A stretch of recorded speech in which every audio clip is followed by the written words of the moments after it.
여러분의 구독과 좋아요는 채널 운영에 큰 힘이 됩니다. 네, 안녕하세요. 지식디자인입니다. 오늘은요, 자율과 신뢰의 조직문화, 슈퍼셀이라는 주제로 한번 이야기를 해보도록 하겠습니다. 슈퍼셀이라는 그 회사는요, 그 기업은 이전 조직문화 관련된 영상에서도 한번 소개를 한 바 있죠. 네, 그래서 오늘 좀 더 슈퍼셀이라는 회사의 조직문화에 대해서 좀 자세하게 알아보도록 하겠습니다. 슈퍼셀은 클래시 오브 클랜, 그리고 클래시 오브 로얄, 그리고 블루스타즈 등 인기 모바일 게임을 개발한 핀란드 게임 업체입니다. 이 슈퍼셀은 2018년 매출이요, 한 16억 달러, 하나로 따지면 한 1조 9천억 원 정도, 2015년에는 23억 달러를 기록해서 조금 그 2015년 이래로 조금 감소하는 추세를 좀 보이고 있긴 하지만, 그래도 1인당 매출액은 565만 달러로서 그 동종업계에 대비해서는 높은 생산성을 자랑하고 있는 그런 기업입니다. 슈퍼셀이 이렇게 높은 생산성을 낼 수 있는 원인으로 최고의 사람들이 최고의 게임을 개발할 수 있게 하는 독립적인 작은 조직과 조직 문화를 꾸고 있습니다. 이러한 것은 슈퍼셀의 핵심 가치이기도 합니다. 슈퍼셀 핵심 가치는요, 홈페이지에서도 확인할 수 있는데요. 인상적인 것은 슈퍼셀의 핵심 가치가 CEO의 인터뷰뿐만 아니라 구성원들이 언론사에 응한 인터뷰에서도 심심찮게 언급되는 것을 볼 수 있다는 것이죠. 경영진부터 구성원까지 슈퍼셀의 핵심 가치를 명확하게 이해하고 있는 것은 넘어서 이것이 깊게 뿌리내려서 있다는 것 인상을 주고 있습니다. 슈퍼셀의 핵심 가치는 그들이 일하는 방식에 어떤 영향을 미치고 있을까요? 슈퍼셀의 CEO인 일카 파나넨이라는 분은요, 게임팀을 스포츠팀에 비유해서 설명하고 있습니다. 스포츠에서 승리를 따내는 것은 그 팀의 감독이나 코치가 아니라 경기를 뛰는 선수다. 이것처럼 개발사에서의 성공은 게임을 개발하는 개발자에 달려있다고 말하고 있습니다. 그래서 스포츠 구단에서 승리를 위해서 포지션별로 최고의 스타 선수를 영입하는 것처럼 게임 회사가 성공을 하기 위해서는 최고의 개발자로 팀을 꾸려나가야 한다는 것이죠. 하지만 단순히 스타 선수를 모아놓은 것만으로는 승리를 담보할 수 없겠죠. 이런 것처럼 스타 개발자들이 모여서 최고 게임을 개발하기 위해서는 그것을 가능할 수 있게 하는 환경 구축, 즉 조직 문화 조성이 필수라고 말을 하고 있습니다. 슈퍼셀은 공식적인 직급이 없는 수평 조직으로 자율과 의사결정 권한을 보장받는 셀, 팀인데요. 이 셀들로 구성이 되어 있습니다. 직원 수는 약 283명으로 매출에 비해서 적은 규모를 유지하고 있죠. 이들은 단기적인 이익 향상을 위해서 고만고만한 실력을 가진 사람들 많이 채용하는 것이 아니고요. 대신에 시간이 걸리더라도 자신의 핵심 가치와 부합하는 그런 최고의 인재를 채용하는 것이 장기적으로는 더 큰 이익이 될 것이다 라고 믿고 있습니다. 작은 조직은 업무 속도와 직원들의 열정을 최대화하는 반면 이를 느리게 하고 직원 몰입을 갉아먹는 관료주의나 사내 정치를 막을 수 있기 때문이죠. 독립적인 셀의 의미는 슈퍼셀의 게임 개발 과정에서 잘 드러나는데요. 독립적이라는 것은 누군가의 통제에 의해서 움직이는 것이 아니고 자율과 권한을 가진다는 것에 더 가깝습니다. 슈퍼셀에서 게임 개발은 아이디어를 가진 개발자가 이것을 함께 구현할 팀원을 구하는 것에서 시작을 하게 됩니다. 아이디어를 생각해내는 사람뿐만 아니라 다른 사람들도 그 아이디어를 좋다고 생각하면 팀원이 생기고 셀이 구축이 되는 것이죠. 셀이 구축된 다음에는요, 최소 기능만을 갖춘 프로토타입 개발을 시작으로 주변 동료에게도 피드백을 받는 게임이 가능한 프로토타입 단계, 그리고 전사 직원에게 게임을 공개하며 평가를 받는 전사적으로 게임이 가능한 단계를 거치고요. 베타 테스트, 론칭, 그리고 글로벌 출시 순으로 게임 개발이 진행이 됩니다. 각 단계별로 지켜야 할 개발 시간은 있지 않습니다. 셀이 필요한 만큼 시간을 쓸 수가 있다는 것이죠. 예산도 마찬가지입니다.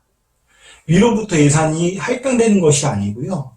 셀이 필요한 만큼 예산을 사용할 수 있습니다. 개발을 시작하면 대부분 게임들은 전사적으로 게임이 가능한 단계를 넘어서지 못하고 폐기가 됩니다. 전사적으로 게임이 가능한 단계에서는 전사 직원들에게 게임을 공개하면서 즐길 수 있게 하는데 사용자 수나 게임 시간, 재방문 등을 특정해서 게임의 존폐를 결정하게 됩니다. 게임의 존폐에 대해서 경영진, 동료들이 의견을 주지만 최종적으로 결정하는 것은요, 셀의 몫이라고 합니다. 실제로 슈퍼셀의 히트작 중 하나인 클래시 오브 로얄과 분비치는 개발팀을 제외하고 모두 게임을 폐기해야 한다고 주장을 했습니다. 하지만 팀의 결정으로 개발을 지속하고 큰 성공을 이루게 되었다고 해요. 반대로 베타 버전을 출시했던 스매시랜드는 슈퍼셀의 내부 기전에 근접하게 도달을 했지만 셀의 결정으로 폐기를 하게 되었다고 합니다.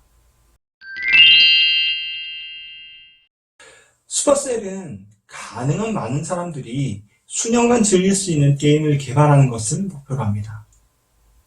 그들이 원하는 것처럼 많은 사람들에게 오랫동안 사랑받는 게임이 되기 위해서는 완성도가 높아야겠죠. 그래서 슈퍼셀은 게임에 대한 높은 품질 기준을 유지합니다. 품질이 높지 않으면 출시를 하지 않는 것이죠. 2016년 클래시 로얄에서 전 세계에 출시된 이래로 새로운 게임인 브롤스타즈가 나오기 전까지는 3년이라는 긴 시간이 걸렸습니다. 하지만 이것은 게임 개발을 천천히 하고 있었다는 것이 아니라 출시되지 못하고 중간에 폐기된 게임이 많았다는 의미로 해석할 수 있습니다. 게임 폐기는 실패를 용인하는 슈퍼셀의 조직 문화를 단적으로 드러냅니다. 슈퍼셀은 매주 금요일마다 각 셀의 프로젝트 진행 현황을 공유하는 미팅을 갖는데요. 이때 게임 폐기와 같이 각 셀의 실패담이 공유되고 있습니다.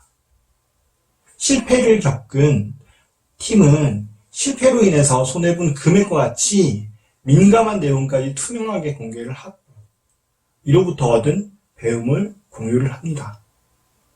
이렇게 실패로 배운 학습을 공유하고 나면 샴페인을 들어서 그 배움을 축하한다고 합니다. 파렌에는 실패의 중요성을 강조를 하고 있습니다. 혁신이라는 것, 즉 다른 것을 시도하는 것은 실수나 실패로 이어질 수밖에 없다는 것을 말합니다. 만약에 작년 한 해 동안에 실패한 사례가 하나도 없다면 그것이야말로 악몽 같은 일이라고 말합니다. 그것은 혁신을 위해서 충분히 위험 감수를 하지 않았다는 증거이기 때문입니다.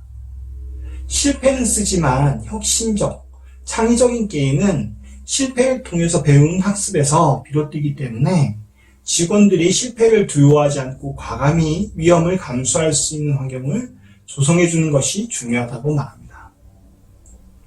슈퍼셀의 조직 문화는 적합한 사람들에게는 강력한 동기부여로서 작동을 하고 주도적으로 업무를 수행하게 만듭니다. 자율과 의사결정 권한을 부여함으로써 마치 스타트업처럼 창업가처럼 일할 수 있게 만드는 것이죠. 하지만 모든 사람들이 자유를 선호하는 것은 아니기 때문에 적합한 인재 채용은 쉽지 않습니다. 그리고 자유를 허용하는 기업이 많지 않은 현실을 비춰보면 설령 자유를 쫓아 이직이나 입사를 했다고 하더라도 모든 것을 스스로 결정하고 책임지는 것에 바로 적용하기 어려울 수 있습니다. 실제로 슈퍼셀에 대한 글래스도어의 리뷰를 좀 살펴보면요. 업무 가이드를 기대하는 직원들에게는 일하기 힘든 곳일 수 있다라는 의견을 쉽게 볼 수 있습니다.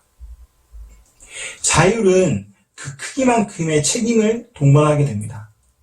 슈퍼셀에서는 업무를 지시하거나 제안을 승인해주는 사람이 없기 때문에 스스로 일을 시작해야 하고요. 선택한 일에 대한 책임은 온전히 자신이 것이 됩니다. 권한이 부족해서 경영진이 승인해주지 않아서와 같이 조직에서 흔히 발생하는 원망을 돌릴 대상이 없는 것이죠. 보통 수평 조직이나 자율 조직을 이야기하면 마음대로 하는 느슨한 조직이라고 하는 경향이 있습니다. 하지만 앞서 살펴본 것 같이 이런 온전한 자율이 주어진다면 오히려 책임에 대한 강한 압박을 느끼게 됩니다. 자신이 기획한 마케팅이 별다른 성과를 내지 못한 상황, 내가 참여한 게임 개발이 연속적으로 폐기 수준을 밟는 상황을 상상해 보십시오. 아무렇지도 않은 사람은 단 한 명도 없을 겁니다. 일각에서는 모든 직원에게 의사결정 권한을 주는 것에 우려를 표하기도 합니다. 경험이 부족한 직원에게 의사결정 권한을 주는 것은 회사의 위험을 높이는 행동이라는 것이죠. 슈퍼셀은 이러한 위험을 정보 공유로 대처를 하고 있습니다. 직원들에게 모든 정보를 투명하게 공유함으로써 직원들이 합리적인 의사결정을 내릴 수 있도록 지원하는 것이죠. 슈퍼셀은 유저 수, 매출을 포함한 기업 성과 지표를 매일 아침 직원들에게 메일로 전송합니다.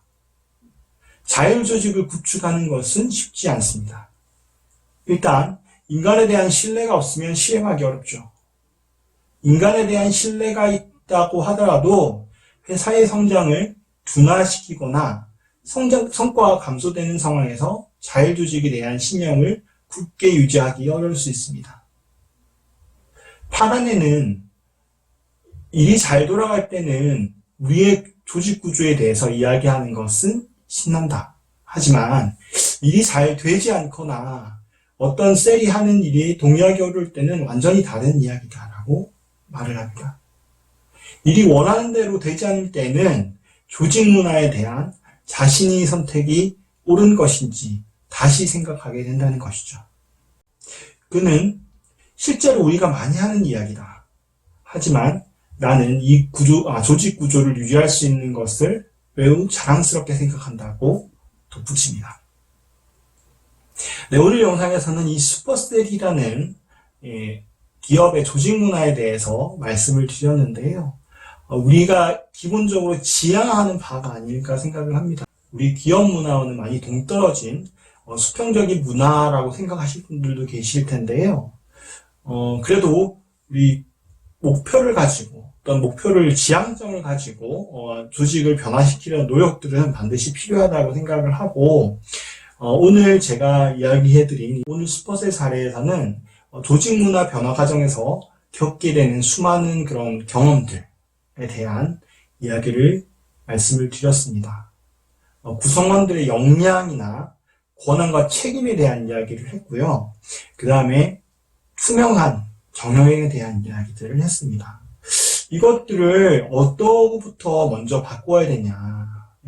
우리 제한된 자원이 있고 그것들을 바꿔나가야 되는데 어떻게 좀 바꿔야 되는 고민이 있을 수가 있는데요. 이런 내용들을 참고를 해서 조직 문화에 대한 지향점을 한번 마련해 보시는 기회가 되셨으면 합니다. 네, 오늘 영상은 이것으로 마치도록 하겠습니다. 감사합니다. 지식 디자이너